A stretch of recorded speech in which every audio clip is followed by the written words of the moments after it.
welcome everybody back to the Fretboard Journal podcast. I'm your host, Jason Verlinde. If you haven't seen the Fretboard Journal magazine yet, what are you waiting for? Our 57th issue is mailing to everybody right now. Go to fretboardjournal.com, click on the subscribe button. We will get you started with our new 57th issue featuring Joni Mitchell's Greenpeace guitar on the cover. It's one of my favorite issues, and I can't wait for you all to see it. This is our 20th anniversary. We've been podcasting for nearly 20 years. I think it's been like 15, 16 years. And for almost that entire run, you've been hearing John Rauhaus's music at the beginning and middle and end of this show. John Rauhaus famously has played with Neko Case for many, many years. And today's guest, Paul Rigby, has also been playing with Neko Case for many, many years and has co-written so many of her songs. He's also helping her out with this Thelma and Louise musical that she's been working on, and so much more. Sometimes when I do these interviews, I'm getting to know the person that I'm talking to just as you are. I'm learning all about them. In the case of Paul Rigby, Paul's given me guitar lessons over the years. He's stayed at my house. I've hung out with him countless hours, but I still did not really know his story. And so I wanted to hear all about it because Neko has a new record. It's called Neon Gray, Midnight Green, and Paul is all over it. And I wanted to hear about their whole process because this is one of those many things that you just don't hear about that often. In addition to the new record out, Neko has a memoir that if you love music memoirs, you should all go check out. It's a great read. And she actually writes about her contribution to the Fretboard Journal's very first issue 20 years ago. So just to bring it all full circle. Anyhow, so our conversation is with Paul Rigby, an incredibly talented guitarist. If you are not an incredibly talented guitarist, you should go hit up our sponsor, Peghead Nation, and sign up. Use the discount code FRETBOARD when you check out. You can get your first month free or $20 off an annual subscription. They've got online video-based courses on almost every facet of guitar that we cover: jazz, bluegrass, Americana, you name it. They also have mandolin and banjo classes and all points in between. We are also sponsored by our friends at Mike and Mike's Guitar Bar, mmguitarbar.com here in Seattle, Washington. So if anybody out there wants to just add another bookmark to their browser of cool guitar stuff or ever finds themselves in Seattle, Mike and Mike's has you covered. Go to mmguitarbar.com. Last but not least, we are plotting our 2026 Fretboard Summit right now. Go to fretboardsummit.org to register for a 3-day pass. I know it's hard for a lot of people to wrap their head around the Fretboard Summit, but basically it is a 3-day celebration of all the things we talk about on this podcast, all the things we write about in the magazine. It is one place where you can meet both the people behind the brands that you love who make all the cool gear, as well as some of our favorite musicians. We have concerts, we have interactive displays. We have a Pinewood Derby where all of our favorite guitar makers make their dream Pinewood Derby car and we race them. There are all sorts of cool installations and classes and hands-on things. It's basically Disneyland for guitar nerds, and we do it all for you. It's a little quirky. It's a lot of fun.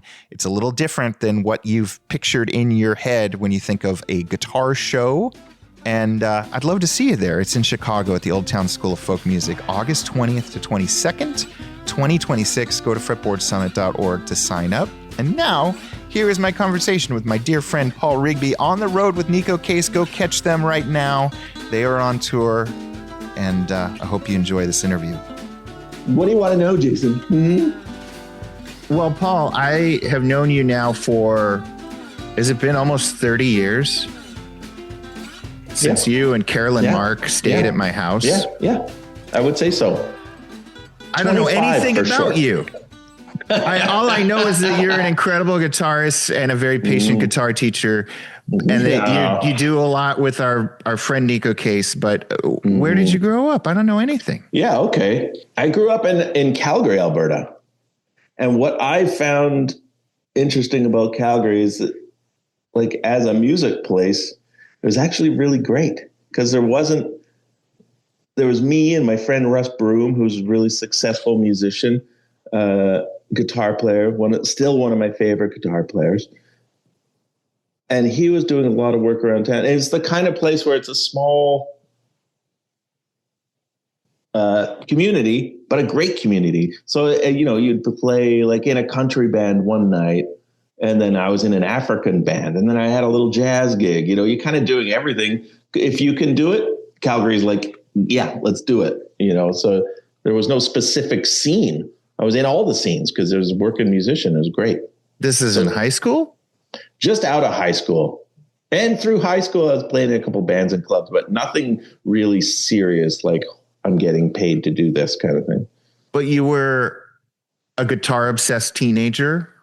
Absolutely. And who were your heroes? What were you gravitating towards? I'm really glad we're doing this because I just was talking about this with the guy that's out here with us. I remember very specifically my older brother, Russ, saying, hey, you should watch. And this is dating me because it was the Tonight Show with Johnny Carson. Sure. But it was B.B. King. And I think I was 9, 10 maybe.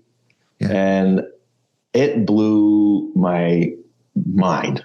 I just thought that he was the coolest thing I'd ever seen. And from the age of, I didn't start playing till I was probably 12 maybe or something. But from like age of 10 to 12, I was obsessed with blues, absolutely obsessed, and like spending and making lawn money and snow shoveling money to spend at a record shop that was downtown that had all this blues stuff. And the guy that ran the record stuff was kind of like, what? It's very strange that this kid's coming in here and buying all these blues records. What did your parents think of this? They were non-political. They don't even think they recognized it, you know. I was gone. Weekends were about records and I just became obsessed with blues guitar players, you know, Albert King, Albert Collins, all the Alberts and the Kings. And Steve Ray Vaughan, when he came out, was a big deal to me because he sounded like Albert King, but it was like supercharged or something. It was really wild. So that was it. And then by like 12, I was like, I think I want to play guitar. And I remember the choice specifically because we weren't a super loaded family. But sure. I remember my mom just being like, you can take guitar lessons or Kung Fu. You could have been a black belt. I could have been amazing right now. I know. So I did. I chose guitar and it was really great. And it was just normal guitar lessons at a little shop that was around the street, you know, and had a couple of good teachers. And then from 13, 14, you start to get to know people in the junior high school community of who plays guitar and drums, and met up with a couple of friends of mine and, you know, started playing like almost every weekend, pretty much. It was like an hour 45 bus ride for me with carrying my amp and guitar, like super obsessed. And we would get there. I would come on a Saturday morning. We'd play all day into the night, and then I would go home or maybe sleep over. And then Sunday was the same schedule. And it was like, God, I think we would play for like 6 hours straight, you know, doing blues. And then, you know, we're in Canada, so you had to learn some Rush songs. So we learned some Rush songs, you know, all this stuff. And that was really helpful. And then we started kind of getting gigs. And then by the time I was in high school, I was playing and getting gigs around town and out of town a little bit. And then it was pretty much a lost cause. And I realized I'm probably going to do this, and had enough forethought to recognize that, you know, maybe I should do a little bit of education in this area. Mm-hmm.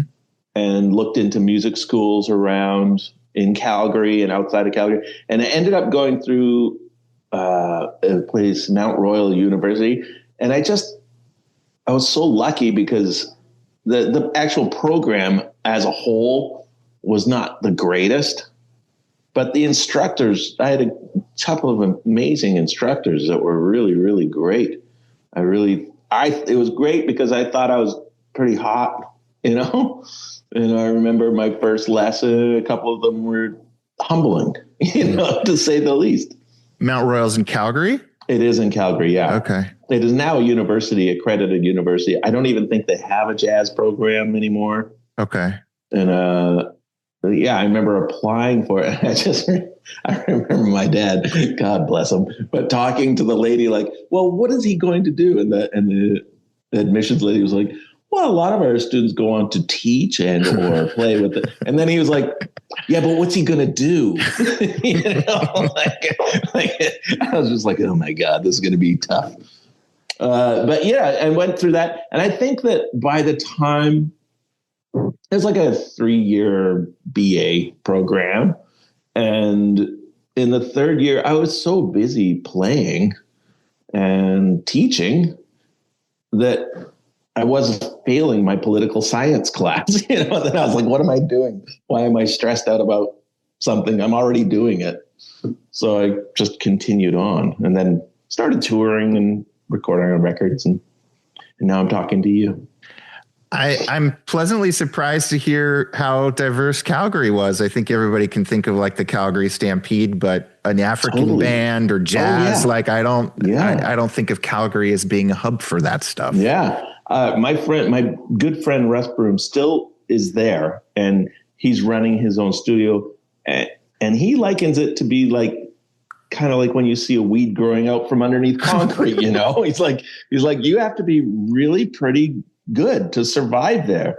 And yeah, you're right. It was really, I was playing in like an Americana band, kind of doing a bunch of Joe Ely stuff, getting exposed to that music, you know, and those great guitar players, David Grissom and all those guys. And then there's a really healthy blues scene there when I was a kid. And then the jazz scene was amazing. And then, yeah, I was playing in an African band with all Senegalese guys pretty much. So there's me faking it with with these real guys, you know, and learning there. And there's Latin bands, and so even though there wasn't many guys, the guys that were there were really fantastic, like really good. And you have to appreciate your hometown by leaving it sometimes. Sure. And when I left, I was like, oh no, we were really doing it for real. And when I look back, there's still people like Russ still there. He's a world-class producer and guitar player. And then there's some writers there that I've known that are still like, as I'm out traveling in the world, they're well-known writers that are kind of blue-collaring their way through a career. It's kind of amazing. I think a lot of small towns are kind of like that. Yeah. Did you move to Vancouver for a specific gig, or it just was a gut feeling? This was one thing about Calgary, though, is that I remember, my car had frozen like 2 times this winter. Just frozen, solid block of ice. Totally. I had a little Tercel, and it was my second time of coming out. I was teaching, and it was late, and you just step in your car, you turn the key, and it's like nothing, because it literally freezes. So I used to just get my car towed to an underground parking lot overnight. Thawed out. So there was that. I was really getting a little tired of the weather, the winters for sure. And then I remember this one time where I was playing a lot in clubs and restaurants. And there's not many people the people that go out to this show are probably going to be at your next show, whether it be an African or a Latin thing or a jazz thing. You're probably going to see a lot of the same people. And I remember I had this gig way up in northern Calgary. I'd never played there before. It was just a pub. And I was like, oh, this would be cool. Like maybe see some new faces. And I got there, and it was all the same people that I knew. I was like, oh, okay. And I moved. And I took the opportunity that I had a band that was touring a bit and doing stuff. And we decided as a whole to move to Vancouver. And that's what brought me to Vancouver. So in 96, I think I moved. I was 25. Okay.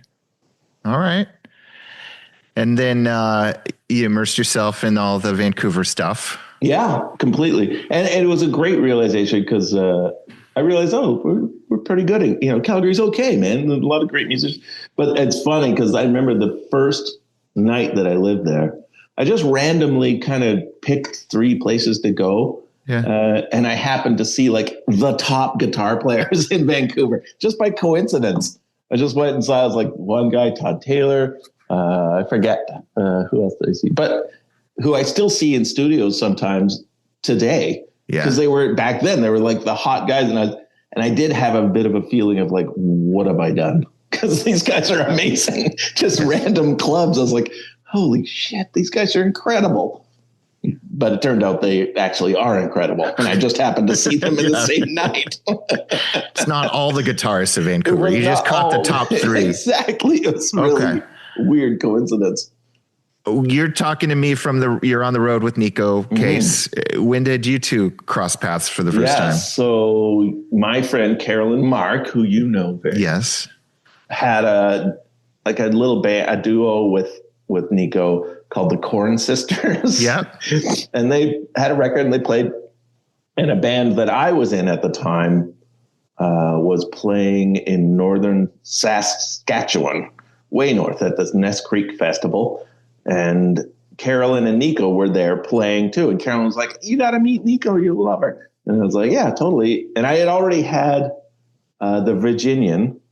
I think this was about 2002, probably. And I had that record and I was just like, who is this person? Because, the voice, number one, was amazing. And then her next record, Furnace Room Lullaby, it was more of her writing. And I was like, oh my God, yeah, this girl's amazing. And so we did meet and we had such a good time. We had the best time. We laughed for like literally 2 days straight probably and had like this crazy adventure. Me and my drummer at the time, we were driving around in her van and like it was just an amazing couple days, just laughing basically for the whole time. And then I think about 4 months later, she was in town with her band, the New Pornographers, or Carl's band or whatever. And she was like, I wonder if Paul's around. And she happened to find my number probably through Carl, probably, and gave me a call. And we hung out there and we had a great time. So whenever she came to town, she would stay at the apartment with me and my pal Greg, who's now in Sloan. Okay. It's a really profitable time for us. And so she would stay there and we'd just literally just hang out and do nothing. We watched Rushmore, and got Slurpees. It felt like I was 13 years old. It was great. And then I think John Rawhouse, as you know, his mom passed away. And he was like, I think it was Blacklisted was coming up and she had a promo tour to go on in Europe. And she called me and was like, would you be interested in going? I was like, hell yeah. And we went and again, had a great time. And then we started writing. She was like, she wanted to make another Canadian Amps, I think, record where it's something that she sold off stage and it was hers and hers alone, like a covers record. She wanted to make one of those. And she was like, I'll invite him down. So I went down at the time she was in Tucson and it just turned into Fox Confessor.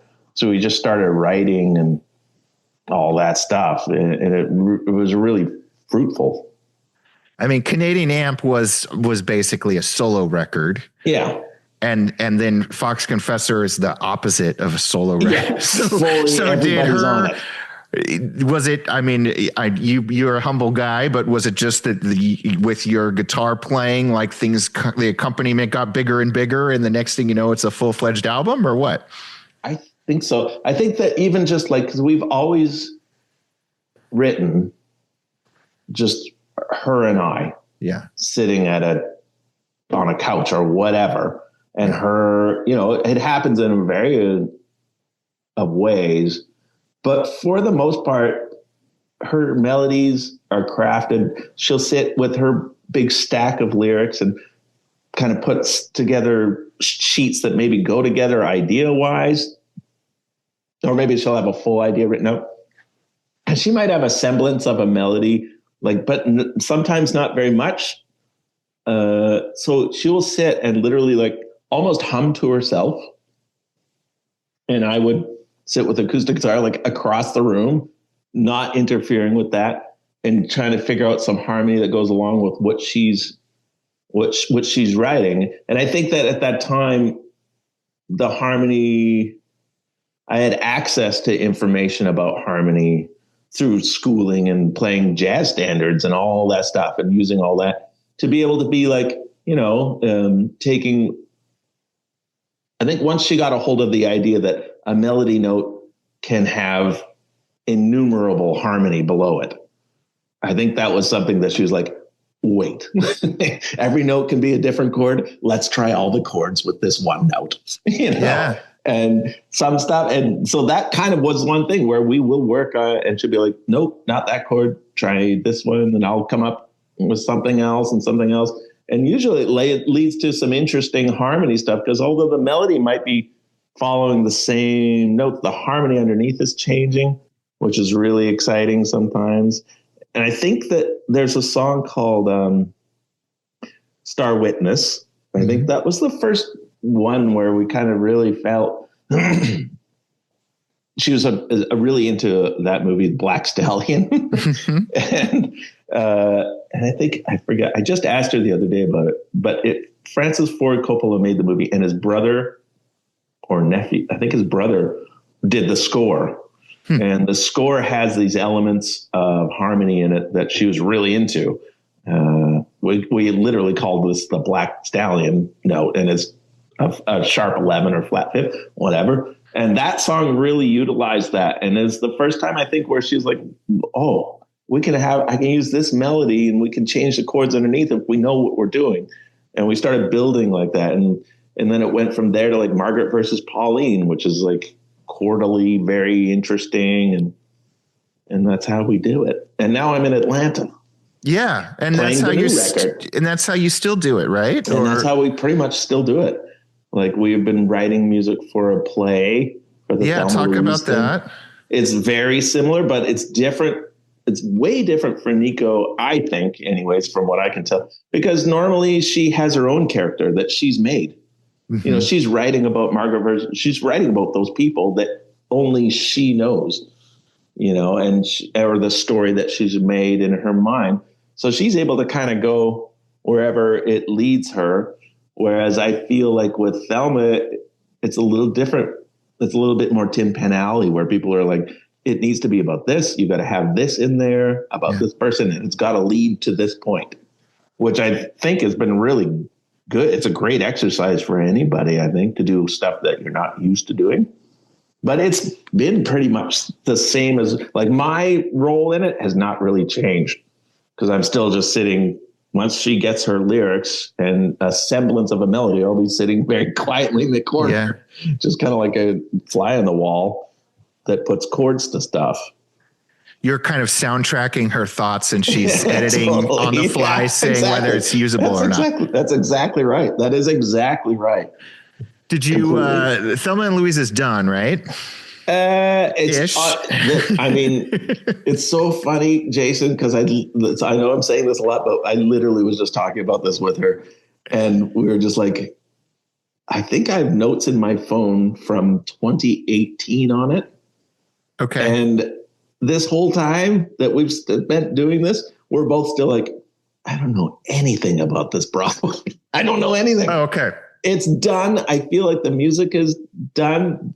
And it's going to be, I think it's being put up in London. Okay. So it's changed venues, but we'll come back to America. But again, it's like, I don't know. It's really crazy. And that has been another crazy experience for sure. I'm sure she had to, but did you watch the movie repeatedly to kind of like get the sense? I have not seen it since 1991. And I don't remember a lot of it. That's so funny, because they refer to the movie a little bit. They're like, well, this character in the movie is blah, blah, blah. And I'm like, I guess so. I don't know. And the movie because it's Callie Curry. She wrote Thelma Louise, the screenplay. Yeah. And she's doing this because she really wanted to have her honest view presented, because, you know, when you make a movie, it changes like a drastic amount. So I think she's excited to have her hands being like, no, it doesn't go like this. It goes like this, you know, which is kind of exciting. And Neko's really respectful of that. Callie she's the ultimate word for Neko, I think, in the situation. Be like, I think people will suggest stuff and she'll be like, I'll see what Callie thinks is the idea. And you mentioned Tin Pan Alley in passing, but like what genre of music is it most evocative of from your end? Oh, yeah. Well, I think we went in with like a subconscious idea. Of course, this is very Neko related, but she really had an idea of the time sense of when it is, which I think is like late 80s, early 90s. Yeah. Or maybe, no, I think it's actually, see, now I'm talking in turn. I think it's actually early 80s, but like kind of like considering like the Dwight Yoakam Mavericks type thing, you know, and we have friends in Los Lobos, which are part of that too, that sound. But you go in with these ideas, and of course it kind of morphs from there. But there's definitely, I think, a couple of songs that are like in that zone, that kind of 80s country Tex-Mex situation. Yeah. I think it's coming from definitely it ends up being kind of rootsy, but there's definitely songs that are not that at all. And Carl Newman for Newport News has written a couple songs that are like, they're great Carl songs, you know? Wow. And I think what Carl's thing in it is that's different because Neko will just give him lyrics. Just be like, you know, and then he'll come up with something. She'll be like, yeah, I need this to be this. And he'll just do it, you know? But in terms of music, I'm not sure. I would have to think of it. But there's a couple of songs that I'm like, this should be like a Bill Withers thing, and kind of ends up being kind of Bill Withersy. But as musicals go, like, are you the guy writing the score? Okay, yeah, no. So we come up with. There's a term for what I'm called in Broadway. It's called generative. You're generative. I'm generative. Yeah, okay. I'm generative. Sounds kind of AI. Totally AI, man. So I generate, and I'll put it, and I write it down, and it's kind of the system. Luckily, we have a lady named Kim Grigsby, who is the music coordinator. She's kind of like the person that's between us and the director, who's also fantastic. And she works, I think, literally on every Broadway play that's ever been invented. Okay. So she helps a lot, but she's able to be kind of the conduit of like, here's the chart. I'll make a pretty rudimentary chord chart with some melody things.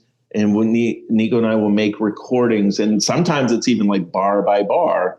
I was like, this is how this bar, and she's able to put it together in a cohesive presentation first, and a musician to read it. So we do that. And I've been part of the pit band for rehearsals and stuff like that, you know, but that's a whole other world, which is cool to do for sure.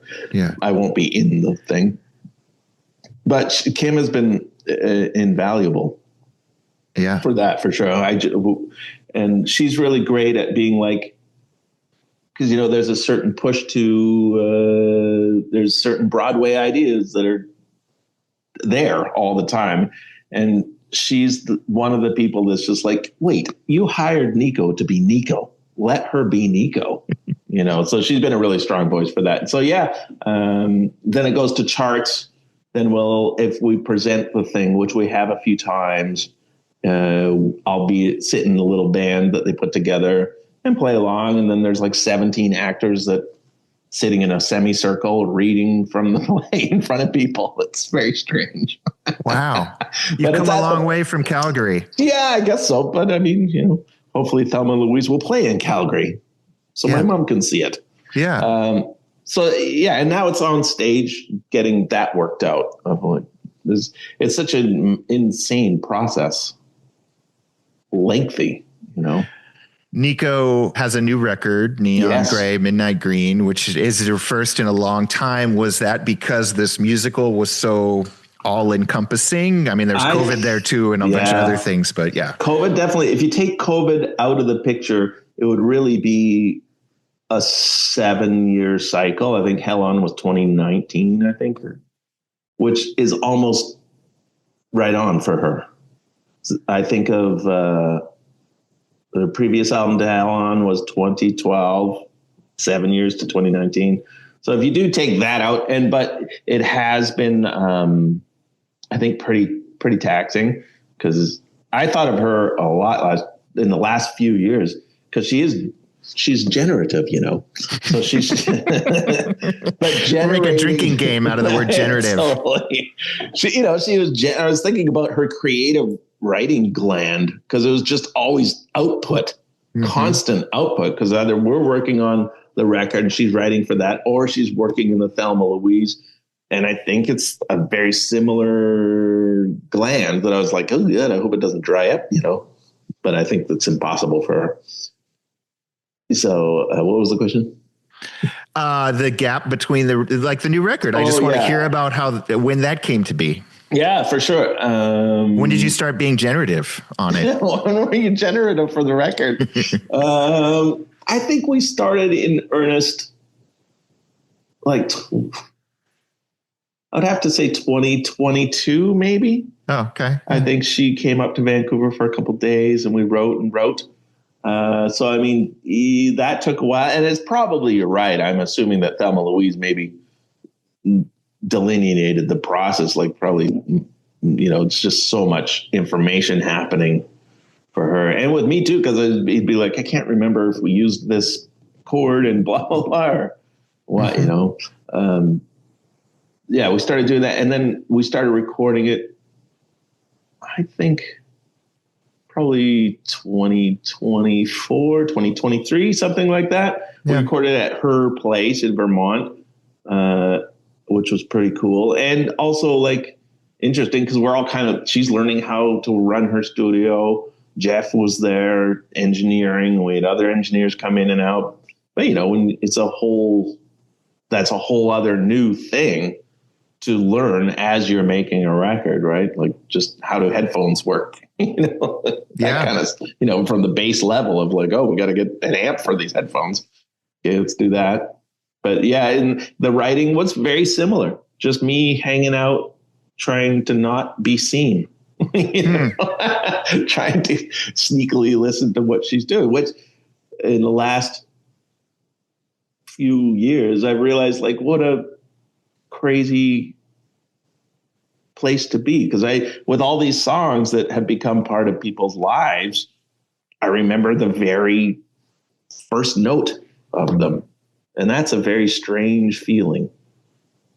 Yeah, to understand why this song started, why it's in that key. Oh, it's because she was singing in the bathroom, and the bathroom's a certain key.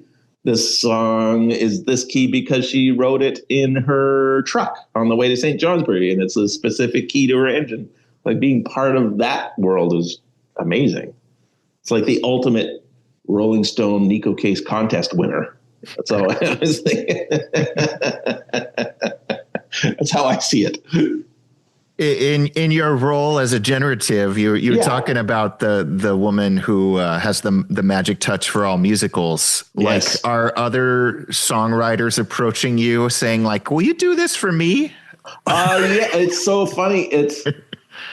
I think that it's funny because, that's happened, but mostly because of the last few years of Neko stuff. Sure. And what has happened is that I'll go, and I mean, Neko's Neko. She's a force. And nobody is Neko. So you can take what I do and apply it to your thing, but it's not going to become that. And I've made a couple of great records for people, and it turns out to be them, Mm-hmm. And I think most people understand that. To come to me and be like, let's make a record like Neko's record, I'm like, well, that's probably not going to happen. Yeah. Because everybody's their own thing. Add me to the mix, of course. That's great. But it will sound like you. I hope you know that. Mm-hmm. And I think most people do. I think everybody wants to make their record. There's something in Neko's production that is very, she's really, she's a visual artist, as you know. Like, she sees things as a whole. Mm-hmm. So if she's looking at a painting and it needs more yellow or hammered dulcimer, there might be just a little bit of hammered dulcimer over here, and that'll be enough, Like, when we made, I think, Fogtempester, there's hammered. I remember listening to the tracks. We put hammered dulcimer on a lot of stuff, and it's everywhere. But then when you get the mixes after she's done with it, it's just at the end, and it's that's all it needs to be. She really sees the whole picture usually. Yeah, and not a lot of people make music like that, I don't think. Yeah. including me, It's not like that Flatlanders record where you hear the musical saw like at the forefront of the mix on every song. Yeah. Maybe a little less would be. Who knows? It's their vision. Does the fact that she often plays tenor guitar open up space for you as a 6-string guitarist, or it doesn't? It's a non-issue. I've thought about this a lot. I think that, especially when she wrote a lot on guitar, one of the appeals of her is that the thing about a tenor guitar is that harmonically, a C chord and an A minor, they're pretty close because there's no root note telling you which one of that is. So she might play a C chord, but she'll sing an A minor melody. And because she's playing a C, maybe she told the band it's a C chord, so everybody plays a C, but she's singing an A minor, and it has this crazy floaty harmony that goes on. But yeah, I think tenor was a big deal. She could play one because she's just like, a big guitar was too much at the time when she first started writing. So I think that was a big deal. For me, when she writes on tenor, yes, because sometimes it leaves it harmonically a little more open than if you had a full, like if she sat at a piano, it was like, here's the chord. You can't really step outside that chord. You could change the chord, of course, but when you play just a little tiny part of that chord, like a 3-note chord, it offers a lot of possibilities of what it could actually be. But inside those notes, she's singing a melody that goes along with that chord. And then you can take that melody that's based on this and mess around with the bottom half until you figure out what chord that really is. Yeah. So I think it is kind of an interesting thing of writing on tenor because it leaves a lot to the imagination sometimes, which is cool. And I think that there's been a lot of discussion of like, is that a B minor or is that a D or what? I don't even know what you're doing. It's mystical. Where are you at with gear? I mean, you mentioned needing to buy headphone amps for the studio, but are you constantly going through new guitar gear or no? I have the same guitar. If you came and saw us play in 2003, you'll see the exact same guitars. They look a little bit more beat up nowadays, and I hate to say this again, but we were just talking about this. I'm really loving my Telly these days. Sometimes I just play it. It's just the guitar that I play. But recently I'm like, this guitar sounds amazing. So I've given it some kudos. And my little tiny Haymaker acoustic guitar, that's what I have on the road. And I have a Dan Electro 12-string that I pull out for a couple tunes. And is the Haymaker the guitar that all those songs, like the Colonel, that all starts with that? And I would say 100% of the songs are written on that guitar. Yeah. Which is also pretty crazy. If there's a millionaire out there who wishes to needs to have that guitar, let me know. Haymaker made by Don Wyndham in Arizona, who is he still building guitars? No. I don't think so. No, I think he built those. He built one for Janet John Rawhouse. Yeah. He's built a couple things for John. Yeah. And I think outside of that, like a few, I think he built Neko one. And he built Carolyn a beautiful guitar that she still plays today. I don't think there's a lot, and it's kind of a mind-boggling guitar. I don't know if it's it's just special in a way. And it's been played a lot for sure, thousands and thousands of hours on that guitar. So yeah, I would say the kernel of everything is on that guitar. And what's the Telecaster? It's a parts guitar. Okay. When I was young and starting to tour around Alberta, my hometown, we were in Edmonton for this thing. It's a crazy story. But there was a show called Country Canada, and it was a nationwide music video show kind of thing. And they put local bands on the show, I think for like Canadian content mostly, because they did play international videos. So great for all the local bands. And instead of going to each city, going to Toronto, going to Oshawa, going to Edmonton, they just flew bands and got them to converge in one place. And that this place, somehow the management we were with got us onto this thing. So we were in Edmonton for like 3 days, filmed our segment, and then they'd have another band from Ontario or then another band from wherever. And so we did our thing. And the next morning, the singer, Mike, called my room and was like, hey, man, there's a really cool guitar in this pawn shop. And I was like, oh, okay. So I went down and it was $145. Okay. And we had 123 between us. So we bought it and I kept it. And I mean, it's as is. If you see pictures of it, it's like a partscaster. Yeah. Then I had heard, and it had Holden Guitar Works as the badge on it. And I spent literally since that year, probably 1991, looking for the builder and did find him a couple of years. Oh yeah, this is the other part. So anyways, sorry, after we played our thing, I got the guitar. I wasn't that into it. I played it a little bit, but I was like, whatever. And we got the video because it was that age of our performance. And on it, they picked like other bands to fill out the videotape. And in filling out the videotape, they put this band on there and the singer's playing that guitar. What? Yeah. So he had been there that week, probably bought, I don't know. I like had it stolen. There was a Bigsby on it, like a very specific looking guitar. And our people, and this is before, internet was around, but we were not really using it. We got a hold of it, and the band was from Newfoundland and had broken up acrimoniously, and the guy had moved to Labrador. We tried to find him because I wasn't really in love with the guitar. I was like, I'll get the guitar back to him, but couldn't find him. And then I just ended up having the guitar. And then over time, really got into it. And that's the guitar that I play today, which is nuts. And you've never found the builder or the original owner? Never found the original owner. But I did find the builder, oddly enough, and there was a whole thing about that. I had heard that he was charging ridiculous amounts and had ripped people off and all this stuff. But it's totally not true. Because I did find him. He actually moved to my area of Vancouver not that long ago. And I was talking to someone and they're like, yeah, it's Phil Holden. He lives just out in Maple Ridge. Like, what? I've been looking for this guy for like 25 years. So I did talk to him.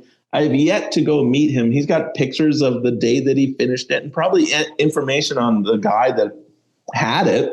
Mm-hmm. But it's great to share with him, like, your little project guitar has been around the world. It's been on Letterman. It's been on all the shows. Merle Haggard tried to buy it, for $1,000. I was like, that's pretty cheap, Merle. You're kind of a millionaire. Yeah. So, I mean, it's had a bit of a history. Wow. And I love it now. And I really love it. Okay. I love it. Yeah, it's all good. Back at home, you have you've played with Paul Pagat. Yeah, you've played with probably a whole bunch of people. I know because you told me before we officially hit record, you might have a solo project in the works. Yeah, I'm gonna make a record this year. By God's sakes, okay. I've got I've got a bunch of instrumental type songs that I want to just lay down and do something with. And recording them seems like a good idea. So I'm going to do that. And I'm pretty excited about it. I'm going to play a lot of pedal steel, a lot. And I think it's like with any record, I have an idea of what it's going to be like, but it probably won't end up being that anyway. So we'll have to see what it's going to be. Is pedal steel a relatively new thing for you? Not really. I think I've been playing it since 2005. Oh, so wow. 20 years. Wow. Yeah, it's great for the brain. I like to treat it like a piano because the harmony's all there. So I'm trying to do, I do solo like standards of jazz so the melody and the chords and the bass lines all worked in there. Wow. And it's just a good instrument for that because it just, there's not many things in your life where you just can stare at and be like, how do I do this? Like chord to chord, like this pedal does what again? Yeah. And then you end up, it's just like, oh, it's a C chord. Okay. Wow. But I've been really loving it. Yeah. It's beautiful. And that's one of we don't have it on Rawhouse designed how Neko's music sounded on records for a long time. And how it was live, like he designed how it sounds. with the pedal steel, which is pretty amazing. Yeah. He was that Blacklisted was a good record to hear because I was like, oh, this guy has his own voice on pedal steel. It's hard to do, pedal steel. As soon as you sit down, it's like, oh, I'm in a country band, Yeah. You just can't help but hear like that. But the style of playing is changed. So, people really approach it as an instrument that you can play anything on, which you should, because the harmonies, immeasurable. You can do anything, but you have to stare at it for a while. Yeah. Do you play, you don't play pedal steel on the road, do you? I don't. No. Do you play lap steel with Neko or no? I don't play. No, there's no steel. And it's odd you'd bring this up because we were just talking about it. But because I was inquiring about like doing this and that, but as we work, it's like to bring it out, it would probably be definitely on like 1 or 2 songs. So to bring out a whole other rig is a lot, and it's working without it right now, one day maybe in some other iteration of the band for sure. It'd be fun. And the one thing about being on the road without a pedal steel is that I don't practice. So when I get home, I'll be hitting the books pretty hard. I'm trying to do just a restaurant gig where I sit in the corner and play jazz standards like Ted Green did. Yeah. Ted Green did, but on pedal steel is the idea. Oh, wow. So, so a night of that. So I really got to be like, I should learn all this stuff before I actually do this. Well, let me know where that restaurant is so I can. It's right down my street, man. Come on up. Okay. Your guitar and your electric and your acoustic guitar haven't changed a lot. When I think about Neko's records and their evolution, does your pedal board or your amp change? Yeah, no, it doesn't. I really kind of have basically everything I'm very delay. I love delays. Okay. And that's always just a DD7 that I use. And it's either on reverse setting or I use it as a quarter note triplet that I tap in. And those are the 2 big things. And then I always have a slap back echo on, which is a line 6 green guy. And I got a tube screamer and a union, and I got a union, but yeah, not a lot, man. Not a lot has changed. I get a lot out of those things. When I'm in the studio, of course, I'm like, show me your drawer of pedals. Sure. So we can, but even then with Neko, I don't need to step outside of the tones that we've made. But there's some stuff on those records that are like, I think probably people think are keyboards, but they're probably all guitars. Much like, kind of the Queen thing. No keyboards were used on this record. Yeah, lots of big drones. But yeah, nothing really has changed, honestly. We're talking about getting into some Magnetone amps now, which is cool. But keeping it pretty real, man. Yeah, you're one of those irritating musicians that proves it's all in the hands and that no gear acquisition will fix anything. So I think it's just as soon as I'm around tech talk, I kind of drift off. I don't but I'm into it to a point for sure. Yeah. And they're tools. And I like to have a harmony pedal of some sorts, a whammy pedal of some sorts, but just texture wise. Yeah. I love fuzz pedals, but I don't use them a lot. I use them for specific things. Sure. We're on the road right now with a band called Desdemonas. Do you know those guys? Oh my God. They're just amazing. And Mark, the guitar player, I'm like, he's got some great tone going on. So I'm going to try and play his. He's got like a really nice non-reverse Firebird through a Marshall, and it's just like, what else do you need? It just sounds amazing. You guys are on the road for how long? Yeah, because the new record, there's a couple this has been a long stint because we had to get rehearsals in at the beginning. So this goes until the 26th of October. And then we're going to start another one November 8th, I believe. And so on each other, a little less because we don't need a rehearsal time in there. And then we'll have December, and then January, I think we're out again. And then February, maybe to Europe. When are you going to play this restaurant? Yeah, I know. That's all to be decided. But I'm hoping that Yeah, it's a great question. I'm sure that I'll be asked that question. I think it's going to be like when I'm around. When you're around. Yeah. Yeah. And we'll advertise it in a way where maybe it's a night so that people come out, you know. Well, Paul Rigby, we did it. I can't believe it.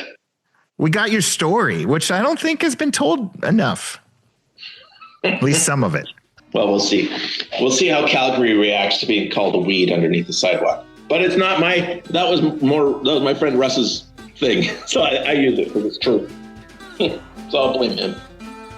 All right. That was my conversation with Paul Rigby. I hope you enjoyed it. He is on the road. Like I said, I learned a lot. I can't wait for the solo record, and I hope you enjoyed it. As always, if you do enjoy the podcast, leave us a 5-star review over on Apple Podcasts, and stay tuned. We've got another great episode next week.